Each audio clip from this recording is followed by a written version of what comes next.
नमस्कार। आप देख रहे हैं बी न्यूज़ 24 और मैं हूं दीपक कुमार। मैं इस समय दक्षिणी दिल्ली के सफदरजंग इनक्लेव में डॉक्टर एस कुमार जी के मैं क्लिनिक में हूं, जो साइंटिफिक भी है यानी कि वैज्ञानिक है। और मैं आपको बता दूं कि डॉक्टर साहब डायबिटीज़ पे बहुत सारा शोध किया है इन्होंने, और इनका कहना है कि डायबिटीज़ जो है कोई बीमारी नहीं है और आप अपने खान पान लाइफ स्टाइल से डायबिटीज़ को ठीक कर सकते हो। तो मैं बता दूं कि आज के समय में एक बहुत ही ज्वलंत मुद्दा का अगर कहे डायबिटीज़, बीपी, ये सब एक आम बात हो गया कि छोटे बच्चों को भी हो रहा है। तो चलिए मैं इस विषय पे डॉक्टर साहब से मैं बात करता हूं कि कैसे लोग जागरूक होंगे, अपनी सेहत का कैसे ख्याल रखेंगे। तो डॉक्टर साहब, आपको मेरे चैनल में स्वागत है। नमस्कार सर, ये बताएं कि अभी आप देख रहे हैं कि ये जो बीमारी जो है डायबिटीज़, पहले के ज़माने में लोग कहते थे पैसे वाले को बीमारी है, अमीरों का बीमारी है, लेकिन आज के टाइम में एक आम जो जन है कि मजदूर लेवल का जो लोग हैं, रिक्शा चलाने वाले हैं, एक आम लोग हैं, उनको भी डायबिटीज़ हो रहा है। तो ऐसा क्या हो गया सर, जो पहले पैसे वाले को होता है लेकिन आज के टाइम में आम लोगों को हो रहा है? देखिए, यहाँ पे अगर वो जिस डायबिटीज़ की बात कर रहे हैं उस डायबिटीज़ से मैं अलग बात करूँगा। जो आपके दिमाग में बैठी है डायबिटीज, वो भारतवर्ष के हर बंदा जो है जिसकी शुगर बढ़ी हुई है, फास्टिंग पोस्ट, उसको वो डायबिटीज समझ रहे हैं। लेकिन जो ये वीडियो देख रहे हैं उनके इस माध्यम से कहना चाहूँगा कि रक्त में बढ़ी हुई शुगर, फास्टिंग, पोस्ट मील और HbA1c को डायबिटीज न समझे। यही सबसे बड़ी प्रॉब्लम है। किसी भी क्षेत्र में आप जाए तो डायग्नोसिस बहुत ज़रूरी है, चाहे वो हार्ट हो, किडनी हो या डायबिटीज़ हो या किसी भी चीज़ का आपको करना है तो डायग्नोसिस बहुत फर्स्ट होता है। तो हमारे यहाँ डायग्नोसिस जो है वो अधूरा हो रहा है। उसमें मैं बहुत सिंपल सी बात करूँगा।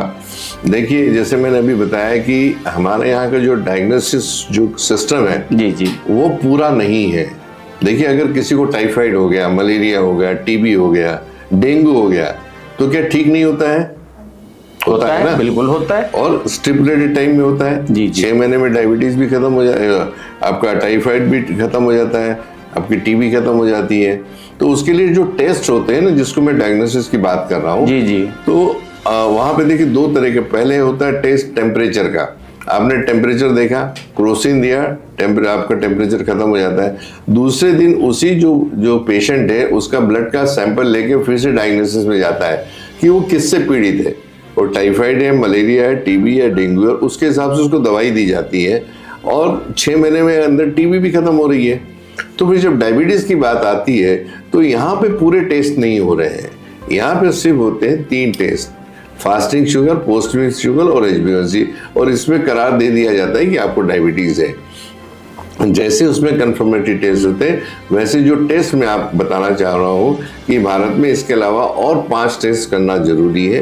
क्या आपके बॉडी के अंदर कितनी इंसुलिन बन रही है, उसको हम लोग बोलते हैं फास्टिंग सीरम इंसुलिन। एक होता है होमा IR, इसमें इंसुलिन रेजिस्टेंस के टेस्ट में पता लगता है कि उसका रेजिस्टेंस कितना है इंसुलिन का।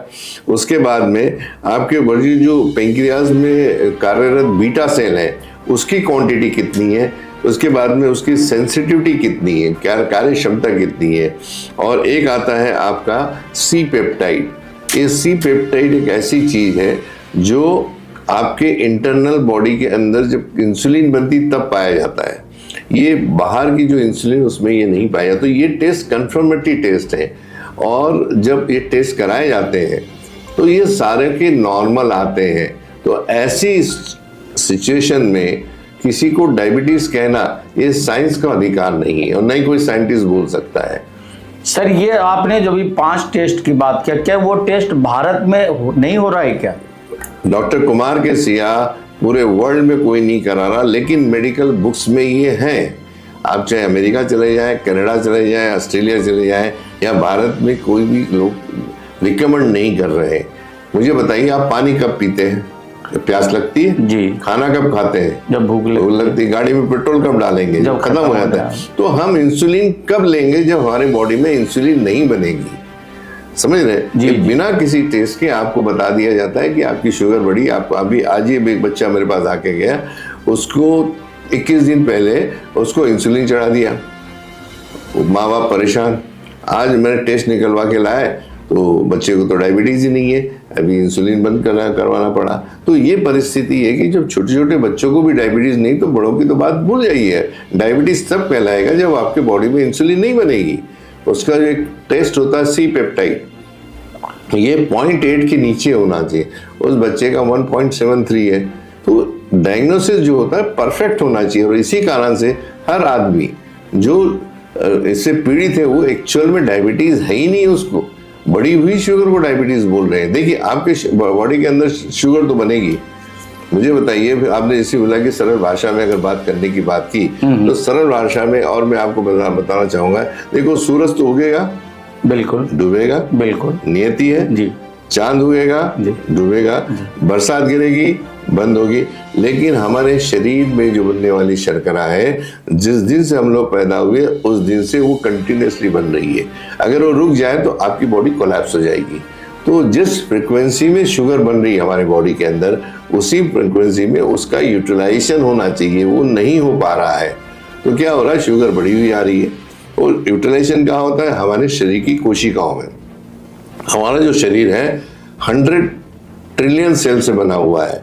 यानी अगर आप एनसीआर और दिल्ली पकड़ के अगर मकानों की ईंटें पकड़ लेना तो आपको आपके अकेले की बॉडी नहीं बनेगी।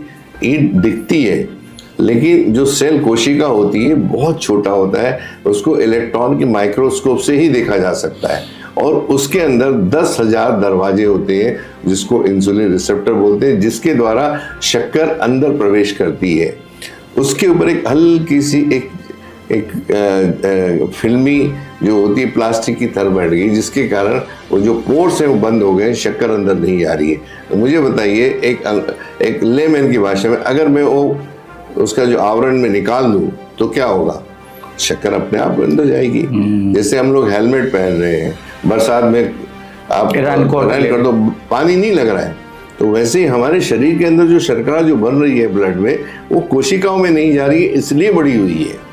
सर अभी आपने एक चीज जो कहा कि लोगों को इंसुलिन की जरूरत नहीं है, बिल्कुल नहीं और है। मेडिकल में दिया जा रहा है, तो कहीं ना कहीं लोगों का जान माल से तो खिलवाड़ हो रहा है ना। अगर मान लीजिए, लेकिन आज के समय में आप एक बड़ी चीज है ना कि अगर मेडिकल में इलाज करते समय किसी की मौत हो जाती है तो कोई डॉक्टर पर केस नहीं बनता। बिल्कुल। अगर बाई द वे कोई गुस्से में कुछ कर दे तो आप देख रहे हैं कभी ऑल ओवर इंडिया में एक कहाँ कलकत्ता का एक मामला है, अब पूरे ऑल ओवर इंडिया के डॉक्टर हड़ताल पर चले गए हैं। तो क्या ये आपको लगता है कि ये सब कहीं ना कहीं ये जो पद्धति ये सिस्टम ये ठीक है, ये लोगों के जान माल से खिलवाड़ नहीं हो रहा?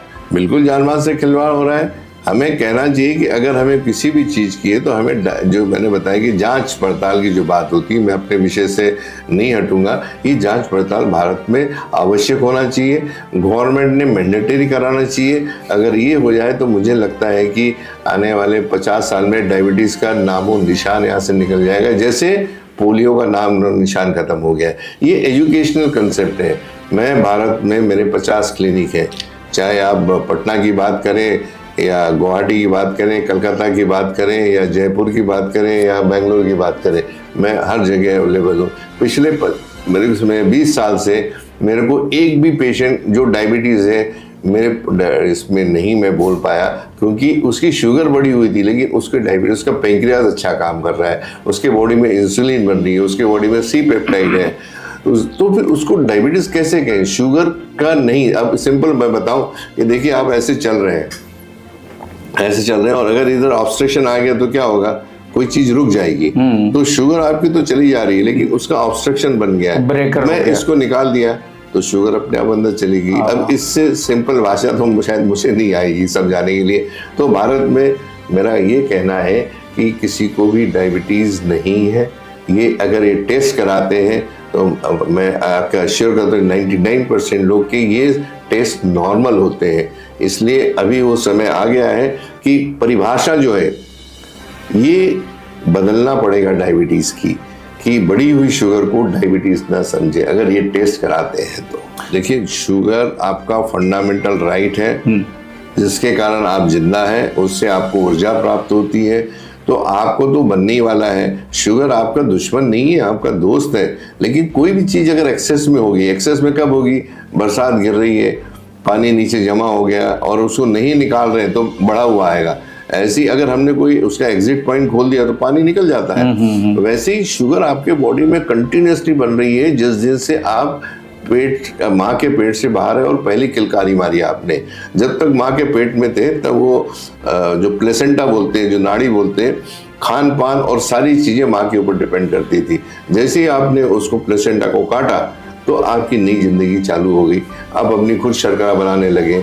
लेकिन वो शर्करा बनते बनते अगर जितनी शर्करा बन रही है, अगर समझो 10 यूनिट बन रही है और 10 यूनिट से इस्तेमाल कर रही तो कोई दिक्कत नहीं है। लेकिन अगर 10 यूनिट बन रही है और आपकी 6 यूनिट अगर इस्तेमाल कर रहे हैं तो 4 यूनिट जाएगी कहाँ पे? तो आने वाली 10 में फिर जमा हो जाएगी तो 14 हो गई। तो उसको ये लोग डायबिटीज बोल रहे हैं। यहाँ पे साइंस इसका कदापि इससे सहमत नहीं है। तो सर आप क्या करते हैं? जैसे आपने बहुत अच्छी अभी जो बातें बताया, बहुत ही सरल भाषा में, जैसे मुझे समझ में, अगर मैं अपनी आम भाषा में बात करूं, अगर मेरे पास अगर कोई गाड़ी है और मैं ऑफिस लेके जाता हूँ, आधा लीटर तेल की खपत, लेकिन मैं रोज जा रहा हूँ पंप पे, उसको पंप वाले को बोलता भाई 1 लीटर डालो। हाँ, तो ठीक है, मैं रोज 1 लीटर डलवा रहा हूँ लेकिन खपत मेरी आधे लीटर की है, तो बड़ी हुई, तो वो मेरा तो एक्सेस हो। एक दिन क्या होगा, चल वो तो टैंकी ओवरफ्लो होकर गिर जाएगा, पर बॉडी में तो कहीं ना कहीं जाएगा ना। तो उसी बड़ी हुई शुगर को जो डायबिटीज बोल रहे हैं, वही मैं लोगों से हाथ जोड़ के बोलूंगा कि इसको डायबिटीज ना समझे। पहले किसी चीज पे आने के पहले उसका निदान होना चाहिए, उसकी जांचें होना चाहिए, और जांचें पूरा जो गवर्नमेंट ऑफ इंडिया है इन्होंने मैंडेटरी करना चाहिए, ताकि जो करोड़ों रुपया बिना दवाई के, बिना किसी इसके लोग दवाई ले रहे हैं जिसके कारण उनको दूसरे तकलीफ हो रही है, उनका लीवर का प्रॉब्लम आ रहा है, किडनी का प्रॉब्लम आ रहा है, आंखों का प्रॉब्लम आ रहा है, और उसके बावजूद भी शुगर कंट्रोल नहीं है। तो सबसे बड़ी बात है कि ये कोई बीमारी नहीं है, डायबिटीज कोई बीमारी नहीं है, ये तो सिंपल स्टेज है। जैसे मैंने बताया कि बरसात का पानी है, चल रहा है। अब जो लोग किसान भाई जो देख रहे होंगे हमारे देश के, तो देखिए कि पानी जा रहा है खेत में और पत्थर आ गया तो रुक जाता है पानी। अब पत्थर निकाल दिए, चल दिया आपने, पानी निकल गया। तो ऐसी शक्कर है, शक्कर तो अपने आप चलेगी, उसको धकेलने की जरूरत नहीं है, लेकिन उसका रास्ता सही चाहिए। तो सर आपके यहाँ अगर कोई इस तरह से ग्रसित, अगर कोई पीड़ित लोग आते हैं, कोई इस तरह का कोई पेशेंट आता है, अभी मैंने जैसे अभी एक छोटे बच्चे का आपने, तो मैंने खुद देखा, बहुत छोटा सा प्यारा सा बच्चा है, मेरे ख्याल मुश्किल से 7-8 साल की उम्र भी नहीं होगी उसकी, और उसको भी इंसुलिन दे दिया गया।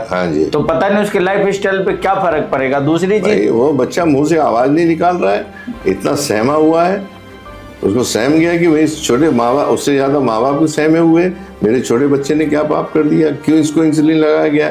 डॉक्टर ने बोला शुगर बढ़ी, उसने लगा दिया, लेकिन ये टेस्ट करना जरूरी थे। जो टेस्ट मैंने कराया, उन्होंने अपने डॉक्टर को दिखाया, तो डॉक्टर ने बोला कि आप इंसुलिन बंद कर दो। ये पहले क्यों नहीं किया उन्होंने? जब हमारी टेस्ट निकाल के जब वो डॉक्टर के पास जाते तब डॉक्टर बोलते हैं भाई इसको डायबिटीज नहीं है, इसको मत दो। लेकिन जो 21 साल की जो पीड़ा थी, जो मानसिक तनाव था, बच्चे के ऊपर तो है, लेकिन जो माँ बाप के ऊपर है, उसके ऊपर क्या गुजरी होगी, इसके बारे में कौन जवाब देगा? सही बात है। आज के टाइम में तो ऐसे किसी को, आम आदमी को बोल दो यार तेरे को शुगर हो गया, तो ऐसे सदमे में चला जाता है, तो बेचारा ऐसे ही खत्म हो जाता है। सही कह रहे हैं। उसके बाद में जो ये जो चीजें हैं, जो मैंने अभी आपसे बताया, ये सूरज के जैसे पाक और बिल्कुल शुद्ध विचार है। साइंस इससे प्रेरित है, साइंस ये बता रहा है, और ये सारे रिपोर्ट्स मैंने मेरी लैब में तो नहीं करवाता हूँ, मैंने निजात नहीं की है, किसी साइंटिस्ट ने निजात की है, वो बुक्स में दी है, मेडिकल बुक्स में, ये उन्होंने कराना चाहिए। जैसे आप टाइफाइड, डेंगू और मलेरिया के बारे में जो कंफर्मेटरी टेस्ट कराते हैं, वैसे इसमें भी कंफर्मेटरी टेस्ट डॉक्टरों ने कराना चाहिए, और उसके बाद में वो डिसाइड करें कि उसको टैबलेट देना है, इंसुलिन देना है, या क्या देना है। सर अगर मान लीजिए मैं ही अपना अगर उस तरह का टेस्ट करवाना चाहूँ तो मैं कहाँ करवा सकता हूँ इस टेस्ट? इसमें काफी बड़ी बड़ी लैब्स हैं, जैसे 2-4 कहीं कोई जगह का, क्योंकि देखिए ये एक बहुत बड़ा एक क्या ना, एक जागरूकता है सर। जैसे अभी आपने जो बात कही एकदम सही, मैंने मेरा भी मानना है कि जो चीज आता वो जाता भी है, बराबर। क्योंकि अगर शुगर नहीं होगा तो मैं जिंदा नहीं रहूंगा, बीपी नहीं रहेगा तो जिंदा नहीं रहूंगा, कि ये तो मेरा नीड है। बिल्कुल आपने कहा कि मेरा ये तो बेसिक चीज है, लेकिन बढ़ जाता है तो मेरा ये भी मानना है कि जो चीज बढ़ता है वो अपने लेवल में भी आता है। तो इसके लिए मान लीजिए अगर उस तरह से मैं पेशेंट हो, अगर आपके पास में आता हूँ, तो आप किस पद्धति से इसकी इलाज करते हैं? सबसे पहले तो हमारा तो टेस्ट अगर वो करते हैं, लाते हैं, तो ही उनको अपॉइंटमेंट दिया जाता है, नहीं तो हम क्या बात करेंगे उनसे कि भाई आपकी शुगर बढ़ गई है, कम हो गई, ज्यादा हो गई, इसमें तो कोई अच्छा, मतलब नहीं आप है। डॉक्टर का मैं रिपोर्ट लेके आऊंगा, उस पर आप नहीं देखेंगे? हमारा वो मतलब ही नहीं है वो रिपोर्ट को, तो हमें आप- ये बेसिक रिपोर्ट चाहिए तो जो सर, हमने आपको बताई। मुझे कौन सी टेस्ट करवा के आपके पास आना पहले पड़ेगा? एक तो फास्टिंग, पोस्ट मील और एजुरेंसी जो नॉर्मल हो रही है जी। उसके अलावा आपके बॉडी में कितनी इंसुलिन बन रही है, इसका नाम है फास्टिंग सीरम इंसुलिन। जैसे आपने शर्करा देखी वैसे आपके बॉडी में इंसुलिन कितनी बन रही है। अच्छा, ये सभी की नॉर्मल आती है। जी जी। फिर आता है आपका होमा आयार, इसमें आपके बॉडी के अंदर इंसुलिन रेजिस्टेंस कितना है वो आता है। और इसी के अंदर आपके जो पेंक्रियाज का नाम सब जानते हैं, उसके अंदर बीटा सेल होते हैं जो इंसुलिन बनाते हैं, तो उसकी क्वांटिटी कितनी, कितना परसेंटेज है वो आता है। उसके अलावा उसकी सेंसिटिविटी आती है कि इसकी कार्य क्षमता कितनी है। और एक सी पेप्टाइड, जो अब सी पेप्टाइड कहाँ से आता है, तो मैं थोड़ा सा समय दे रहे तो मैं आपसे बात करना चाहूंगा। बताइए, ये जो अंगूठा है, जितने लोग उतने अंगूठे हैं, जी जी। जितने करोड़ लोग हैं उतने अंगूठे हैं। जी, जी। ये किसी का रिसेंबल नहीं होता है। हाँ बराबर है। हाँ तो इसका मतलब ये जो पेटेंट है भगवान के पास में, ये तो बोल पाएंगे ना हम लोग। हाँ। ये दूसरा कोई नहीं बना सकता दूसरा है। कोई नहीं बनाएगा, आपका उन्हें- थम से मेरा थम नहीं नहीं मिलेगा। और इस दुनिया में कहीं भी चले जाए तो भी नहीं मिलेगा। ऐसे ही भगवान बोल रहे हैं, बेटा ये अंगूठा आप नहीं बना सकते, इसकी रेखाएं। बराबर है। आप चांद पे चले जाइए, मंगल पे चले जाइए, आप लेबोरेटरी में इंसुलिन भी बना लीजिए, लेकिन आप सी पेप्टाइड नहीं बना पाएंगे। कि सी पेप्टाइड हमारे बॉडी में जो इंसुलिन बनती है उसके द्वारा वो सी पेप्टाइड बनता है। तो ये सी पेप्टाइड बहुत इंपॉर्टेंट है हमको पता लगाने की आपके बॉडी में इंसुलिन बन रही है या नहीं बन रही है। तो क्रमशः सभी लोगों के ये 99% लोगों के ये नॉर्मल होते हैं। तो डायबिटीज कहने का अधिकार, जैसा मैंने बोला, साइंस को नहीं है। तो सर, अगर मतलब वो टेस्ट करवा के आते हैं तो जी। तकरीबन बिल्कुल नॉर्मल होने में कितना समय लगता है? अभी ये सब की इस पे लगता है कम से कम मिनिमम 9 महीने तो लगते ही है। 9 महीने लगते किसी को 10 महीने, क्योंकि सबकी बॉडी अलग अलग अलग है। जी जी। तो कोई ये 6 महीने में भी ठीक हो जाता हो होगा। सकता है। कम से कम ये 9 से 36 महीने डायबिटिक्स 2 को लगते हैं, जो टैबलेट वाले। और जो लोग इंसुलिन ले रहे हैं उनको कम से कम 5 साल के ऊपर लगता है। 5 साल के ऊपर। लेकिन हर चीज में हर 15 दिन में उनको रिपोर्ट के साथ आना है। ऐसा नहीं कि आपने रिपोर्ट एक बार करा ली और साल भर के बाद तो आएगी। सर, इस रिपोर्ट में मतलब इम्प्रूवमेंट देखा जाता है। एक्सपेंस कितना आता है जैसे चेक कराते हैं? ये जो होते हैं ये 1800 से लेके 2500 तक भारत में होते हैं रिपोर्ट्स। अच्छा, वो 5 जो आपने बताया वो और पुराने जो है 3 वो सब मिला करके 2 से 2500 2 से 2500 के बीच में पूरे भारत में होते हैं। और मुझे लगता है कि ये मैंडेटरी होना चाहिए। आपके जितने भी इंस्टीट्यूशंस हैं भारत के या गवर्नमेंट के, इन्होंने मैंडेटरी करना चाहिए और उसके बाद में दवाएं चालू। जैसे सर, मैं बड़ा अच्छा, मैं बहुत देर से मेरे मन में एक जिज्ञासा है। मैं पीछे एक बहुत अच्छा है और एक बहुत ही प्यारी तस्वीर मैं देख रहा हूँ जो आपको पूर्व जो राष्ट्रपति जी शायद पुरस्कृत कर रहे हैं। जी तो हाँ। किस चीज़ के लिए मिला सर आपको? देखिए, वो उनसे मेरा फैसिलिटेशन हुआ है। मुझे एक बुक दीजिएगा, किताब है इसका, मैंने लिखी किताब है यस मिल्क अब नो मिल्क। इसकी प्रस्तावना मनेका गांधी जी ने लिखी है। 2006 का पब्लिकेशन है ये। अभी हम 2024 में हैं। जी। ये ग्रंथालय में रखी गई है। मैं प्रिविलेज है मुझे कि मेरी ये किताब राष्ट्रपति के ग्रंथालय में मेरी किताब है ये। अच्छा। दी हुई मैंने। ये है। फिर खान पान से जुड़ी हुई चीजें हैं कि यस मिल्क, यानी अब जो ब्रेस्ट फीडिंग की वह बात चलती है, गवर्नमेंट बोलती है कि बच्चों को दूध पिलाओ। ये भी बुक यही कहती है कि गाय का दूध गाय के बछड़े के लिए, हमारी माँ का दूध हमारे लिए है। अगर हम बाहर का दूध पीते हैं तो हमें क्या क्या बीमारियां हो सकती है उसके बारे में ये साइंटिफिक बुक है। ये आने वाला कल है। अभी शायद इसकी लोग नहीं जानते इस किताब को, लेकिन 100 साल के बाद इस किताब को गीता, कुरान, महाभारत जैसे इसको पढ़ा जाएगा, क्योंकि इतना सच आज तक किसी सर, ने यहाँ नहीं लिखा है यस मिल्क अब नो मिल्क। हाँ जी। इसका मतलब क्या हुआ? यस मिल्क यानी अपनी माँ का दूध जरूर पीजिए। अच्छा। लेकिन अब बड़े हो गए हैं, अब आपको दूध की जरूरत नहीं है। तो कहते हैं डॉक्टर दूध नहीं पियेंगे हड्डी कमजोर होता है, कैल्शियम नहीं बनेगा आपका शुभ नाम बताइए मुझे। मेरा नाम दीपक कुमार हुआ सर। दीपक कुमार जी। एक 2 मिनट लूंगी आप? बिल्कुल बिल्कुल बिल्कुल बिल्कुल बिल्कुल। देखिए, इसको समझने के लिए हमें नेचर को समझना होगा। क्या हम नेचर के अगेंस्ट में जा सकते हैं? नहीं। अगर गए तो उसका बहुत नुकसान हो सकता है। तो इस किताब को समझने के लिए नेचर की बात करेंगे। जितने प्राणियों ने इस धरती पे जन्म लिया है उसको क्लासिफिकेशन दिया है। उड़ने वाले, रेंगने वाले, रेप्टाइल, नॉन रेप्टाइल, वर्टेबा, नॉन वर्टेबा, हड्डी वाले, बिना हड्डी वाले। जिनको स्तन होते हैं उसको स्तनधारी बोला जाता है। अंग्रेजी में इसको मैमल्स बोलते हैं। साइंस की परिभाषा में हमारे धरती पे 4700 स्तनधारी है। 4700 स्तनधारी। लेकिन अब गाय, भैंस, बकरी इसको ही जानते हैं हम लोग। जो व्हेल मछली होती है ना, वो अपने बच्चों को दूध पिलाती है, वो भी स्तनधारी में आता है। चमगादड़ ये अपने बच्चों को दूध पिलाती है, ये भी स्तनधारी में आते हैं। हम सभी एक ही फैमिली में आते हैं। अभी एक सवाल मैं आपसे पूछना चाहूंगा, इस पृथ्वी पे आपने ऐसा कौन सा स्तनधारी देखा जो दूसरे स्तनधारी का दूध पीते हुए पाया जाता है? गाय का बछड़ा, भैंस का पूछड़ा, भैंस का बछड़ा, बकरी का दूध पी रहा है, ऐसा कौन सा स्तनधारी है जो पाया जाता है? नहीं, बकरी का तो बकरी का ही पीता, गाय का गाय का ही, तो फिर भैंस का भैंस का। तो कौन सा स्तनधारी है जो? लेकिन हम इंसान ही है जो दूसरे का दूध पीते हैं। अभी एग्जैक्टली आप समझ लिए। तो आपने कमिट किया कि अगर प्रकृति के अगेंस्ट में जाएंगे तो हमें दिक्कत होगी, तो ये प्रकृति की। तो फिर सर मतलब ये जो चीजें अभी जो इसको जो प्रचार किया जा रहा, प्रसार किया जा रहा है, बात तो सुन ले, फिर आगे आप सोचिएगा जी। दूसरा, ऐसा कौन सा स्तनधारी आपने देखा जो जिंदगी भर दूध पीते हुए पाया जाता है? गाय का बछड़ा बड़ा हो गया, दूध पी रहा है, बकरी बड़ा है जी, सिवाय इंसान के। तो दोनों प्रकृति के विरुद्ध हुए। बिल्कुल। तो उसके साइड इफेक्ट्स आपको मिलने वाले हैं। अच्छा नहीं है ना? हाँ।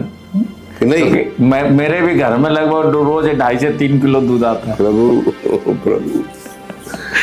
तो दूध की कल्पना ये है, जब बच्चा जन्म लेता है उसकी अन्न नलिका अपरिपक्व होती है, वो रोटी सब्जी नहीं खा सकता है, लेकिन उसको न्यूट्रिशन तो जरूरी है। जी जी। तो कुदरत ने क्या किया, उसका जो खाना उसके तरल पदार्थ के रूप में अवेलेबल कराया, जिसको हमने दूध की संज्ञा दी। बच्चे ने दूध पिया, अन्न नलिका परिपक्व हुई, फिर आपने सेमी सॉलिड फूड दिया जिसको पेज बोलते हैं हम, बराबर है।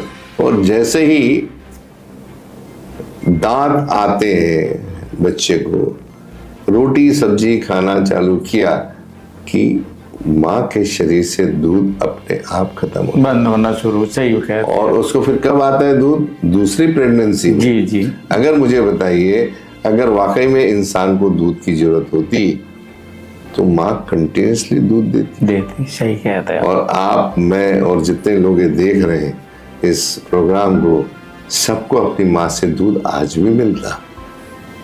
अब मेरा कहीं गलत हो तो आप बता सकते हैं। नहीं सर, बहुत ही आपने इतना बढ़िया और सरल भाषा में समझाया। शायद मुझे नहीं लगता कि आज तक इस तरह की बातें किसी ने किया होगा। मेरा सर एक सबसे अहम सवाल है कि ये आपका मन में ये जिज्ञासा कैसे आया कि मुझे इस विषय पे काम करना है? बहुत बड़ा क्वेश्चन किया। मैं मूलतः दवाई के लाइन से था। मुझे 45 साल हो गए। मैं पहले दवाइयाँ बनाना बेचना ये मेरा कारोबार था। अच्छा, समझ गए? जब हम परिवार में जब अपने ही आदमी को नहीं ठीक कर सकते हैं, तब ये जो है, ये हमारे फादर का ट्रिब्यूट है, नहीं श्रद्धांजलि है। जो अभी कर रहा हूँ, ये श्रद्धांजलि है मेरे पास। हमारे फादर बहुत पढ़े लिखे थे। नहीं समझ जाइए, 50-51 की बात होती, जब तो लोग ग्रेजुएट भी नहीं होते थे। हमारे फादर डबल ग्रेजुएट थे, पोस्ट ग्रेजुएट थे, MSc गोल्ड मेडलिस्ट। 50 की बात कर रहा हूँ।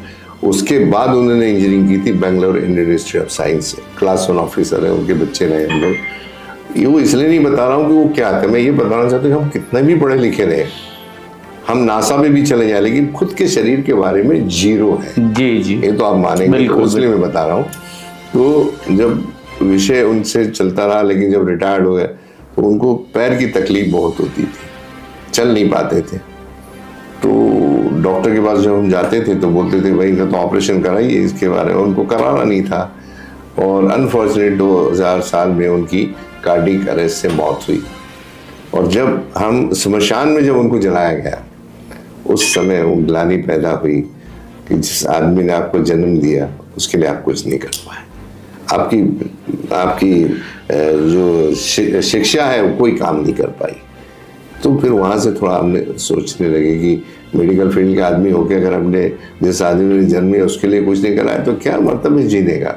वहाँ से थोड़ा सोचना चाहिए। जैसे आप आज आए यहाँ पे, कोई कारण था आपको मुझे इंटरव्यू लेना था, तो शमशान में रोज जाता है क्या कोई? नहीं, कोई नहीं जाता। कारण है, हमारे घर का आदमी कोई मरेगा तो आंख से आंसू गिरते, बगल वाले गया तो आंसू नहीं गिरेंगे। नहीं गिरते, सही कहा। तो जब जैसे मैंने बोला कि डायबिटीज का कुछ कारण होना चाहिए, तो पैर का जो प्रॉब्लम है इसका भी कुछ प्रॉब्लम, उसका कारण होना चाहिए। हम दवाई वाले हैं जिसमें हम लोग बहुत डीप में जाते हैं। तो हमें पता लगा कि अगर साउथ ईस्ट एशिया आप जाएं, स्पेशली चाइना जापान में, तो आपको एक भी लेडी को घुटने का दर्द की परिभाषा नहीं है उनमें। क्या वो इंसान नहीं है? वो भी इंसान है, हम भी इंसान है, एनाटॉमी फिजियोलॉजी लेख है। जब सब पे देखा गया तो लास्ट में पता लगा कि वो लोग दूध नहीं पीते हैं। Half of the world is not drinking the milk. और वहीं मिला कि दूध से कैल्शियम कम होता है। दूध से कैल्शियम कभी नहीं मिला। अगर दूध से कैल्शियम मिलता ना तो आज भारत में सबसे ज्यादा दूध बिकता है, सबसे ज्यादा टैबलेट कैल्शियम की बिकती है, और osteoporosis is number 1 in India. हड्डियों की बीमारी सबसे ज्यादा है। सर अभी आपने चाइना का बात कहा, मैं भी कई बार कई कंट्री में जा चुका हूँ, जापान में भी। तो जापान में भी मैं जाके देखा इस तरह की प्रॉब्लम वहाँ के भी लोगों में नहीं है। और लगभग 100 साल से तो ज़्यादा उनकी आयु होती हैं। क्योंकि हम अपने यहाँ तो कहते हैं कि 50 साल में अरे बूढ़े हो गए, पैर में दर्द तो होगा ही, डायबिटीज़ तो होगा ही, बीपी। लेकिन मैंने वहाँ देखे एक अंकल एक आंटी 110 साल के लगभग 105 के अंकल थे और 115 की आंटी थी। वो अपना कैफ़े चला रहे थे, क्योंकि वहाँ थोड़ा अपने इंडिया से थोड़ा सा डिफरेंट है। अपने जैसे लड़के का उम्र ज़्यादा होता है और लड़की का कम, पर जापान में लड़की का उम्र ज़्यादा होता है, लड़के का कम होता है। तो ये समस्या हमने वहाँ भी नहीं देखा। देखिए ना, तो ऐसी एक कहानी मेरी से भी सुन लो आप। आपके जैसा पत्रकार इकोनावा नाम के जापान के एक शहर में गए, लेकिन आदमी काम कर रहा था खेत में, तो बोले भाई साहब मेरा आपको इंटरव्यू लेना है, आप 110 साल की उम्र में बहुत अच्छा काम करते हो। तो उसका जवाब मालूम है क्या दिया? भाई मेरे क्या इंटरव्यू ले रहे, वो आदमी काम कर रहा है ना खेत में, उनका बच्चा हूँ मैं, उसका इंटरव्यू लेके आओ तब मेरा इंटरव्यू ले। सही कहा आपने, बिल्कुल, बहुत अच्छी बात है। तो मैं सर क्योंकि हम लोग का वार्तालाप भी बहुत ज़्यादा हो गया है, तो मैं फिर कभी और विषय पे फिर मिलूंगा। मेरा बहुत ही एक तो आज तक जो मैं इंटरव्यू लिया, मुझे सबसे अच्छा एक इंटरव्यू मुझे लगा। दूसरी चीज़ की आपके माध्यम से मैं भी अपने आप को थोड़ा पहचान पाया कि मैं भी क्या क्या गलतियां कर रहा हूं अपने लाइफ स्टाइल में, अपने ज़िंदगी में, अपने जीवन में। तो हो सकता है कि डॉक्टर साहब के बाद से हमारे जो दर्शक हैं वो बहुत कुछ समझ चुके होंगे। इनका कहना है कि अगर हम दूध पी रहे हैं तो कहीं ना कहीं आप अपने शरीर में बीमारियों को आप दावत दे रहे हैं। क्योंकि जो घुटने का समस्या है, ये जो डॉक्टर साहब का कहना है कि जो दूध पीने से कैल्शियम जो नहीं बनता है। तो चलिए इसी विषय को लेकर के हम लोग फिर अगले विषय पर मिलेंगे डॉक्टर साहब के साथ। और डॉक्टर साहब अगर कोई आपसे संपर्क करना, आपको एक किताब भेंट करना चाहूंगा। धन्यवाद। Yes milk of no milk. जी आप इसको जरूर पढ़िएगा। बिल्कुल। अच्छा डॉक्टर साहब लास्ट में एक बता दो, कोई आपसे संपर्क करना चाहे तो कैसे करें? देखिए भारत में मेरे 50 क्लिनिक है आज, और यूट्यूब के माध्यम से मेरे करीब 6 करोड़ से ज़्यादा व्यूअर्स हैं आज भारत में। और उसके ऊपर मेरा हेल्पलाइन नंबर चलता है 9372166486, और हमारा नेशनल नंबर है उसमें। और हमें उस नंबर पे कांटेक्ट करके हमारे बॉम्बे, दिल्ली, कलकत्ता, हैदराबाद, बेंगलोर, पटना, लखनऊ, आगरा, सब जो हमारे सेंटर्स बने हुए हमसे कांटेक्ट कर सकते हैं। चलिए बहुत बहुत धन्यवाद डॉक्टर साहब, फिर मिलेंगे अगले विषय पे। बहुत बहुत तो धन्यवाद। आप सभी से मैं विदा लेता हूँ, नमस्कार, धन्यवाद। अगर आप ये वीडियो YouTube पर देख रहे हैं तो हमारे चैनल को सब्सक्राइब करें और बेल आइकन को दबाना ना भूलें। अगर आप Facebook पर ये वीडियो देख रहे हैं तो हमारे पेज को लाइक करें।